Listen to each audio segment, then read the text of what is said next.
kind of an interesting segue into our conversation today. So even as I experience you today, I wouldn't necessarily say, gosh, Jennifer, you're an introvert. Right. In fact, I would probably say you're more of an extrovert.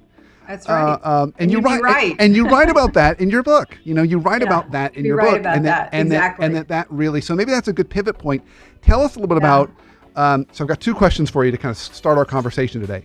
Tell us what got you curious about introverts and kind of bringing that really to the spotlight. And then define introverts for us. I think that's probably a good starting place. Sure.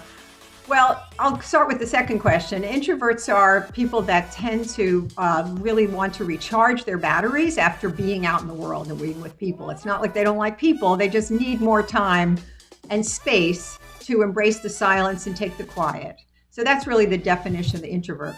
I learned about this early on when I was married to my husband, who I'm still married to, Bill, and I didn't quite get him. I didn't know why he would go off after social occasions to his man cave, or actually back then it was the other side of the apartment. And I was very confused and frustrated. And what did I say and what's wrong? I said all the things that you're not supposed to say to an introvert.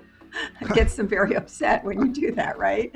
But I was fortunate enough to then take that a lot of us take, the Myers-Briggs, and learned about introverts, and I learned about extroverts. And then as I started to segue into the workplace, I found that this knowledge was very useful to me in supporting my clients there. Yeah. And I know that, you've really been really going down this path of trying to bring out this element of diversity and inclusion in the world, and how do we kind of bring introverts more into those conversations, leverage their gifts and talents. And so I think your book is really about kind of tools for doing that. So at a high level, what are some of those gifts and talents that you find that introverts possess that we really need to kind of nurture and kind of create space for?